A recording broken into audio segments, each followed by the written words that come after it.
ज्ञानेश्वर माऊली ज्ञानराज माऊली तुकाराम ज्ञानेश्वर माऊली ज्ञानराज माऊली तुकाराम मोकळ आभाळ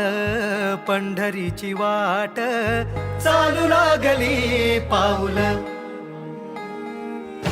नाम गोड ओठी माऊली माऊली अंतरी भेटीची चाहुल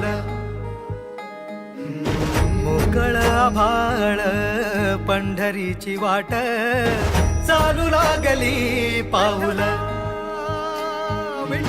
नाम गोड ओठी माऊली माऊली अंतरी भेटीची चाहुल निघाली पाऊले दर्शनी ध्यास लागला पंढरी हो असं या उरात दाटली माऊली